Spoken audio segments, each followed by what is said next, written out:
Derrière les portes de la maternité du centre hospitalier d'Aulnay-sous-Bois, le personnel soignant est fébrile.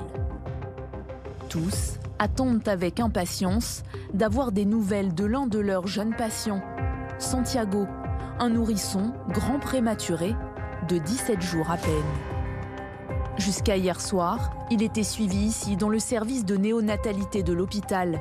Mais entre 23h et 23h30, les capteurs qui suivaient le rythme cardiaque du bébé se mettent à sonner. Ils viennent d'être débranchés. L'enfant a disparu de sa chambre. Il a été enlevé. L'équipe est choquée.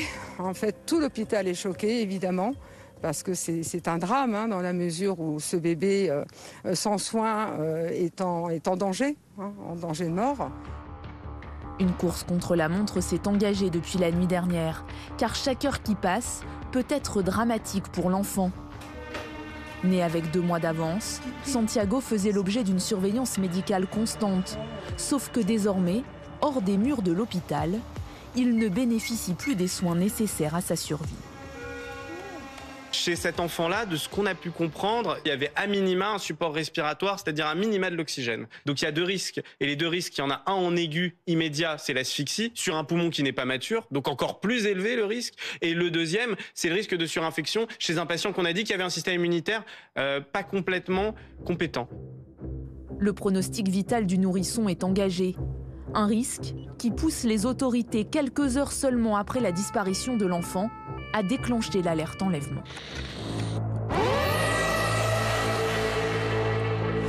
Un enfant a été enlevé. Ceci est une alerte enlèvement du ministère de la Justice. Les suspects, ici en photo, sont les parents du petit Santiago. Ce qu'on sait, c'est que l'homme est âgé de 23 ans, la femme est âgée de 25 ans, qui sont déjà connus des services de la justice, mais on ne sait pas ce qui les a poussés à enlever leur enfant. Peut-être que c'était lié à ses soins, peut-être que c'était lié à ses conditions, peut-être que c'est lié à une idéologie. Selon les premiers éléments de l'enquête, le couple aurait quitté le service de néonatalité avec un sac à main vers 23h30, avant de prendre la fuite à bord d'un véhicule, aux côtés de 3 autres individus.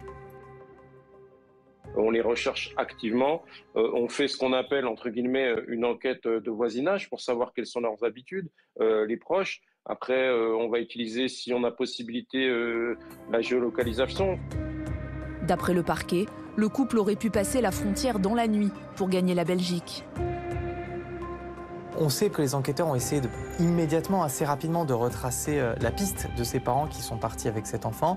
Il y a donc 5 personnes qui ont été interpellées ce matin, qui ont entre 16 et 29 ans. Ce sont des proches des parents, c'est même pour certains des membres de leur famille. Ils sont, ces 5 personnes, en garde à vue pour enlèvement en bande organisée, ce qui semble indiquer qu'ils auraient peut-être, en tout cas qu'on les soupçonne d'avoir peut-être participé à l'organisation de cet enlèvement.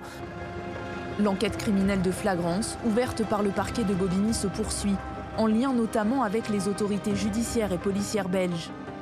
D'après les médecins, le nourrisson aurait dû rester hospitalisé encore plusieurs semaines.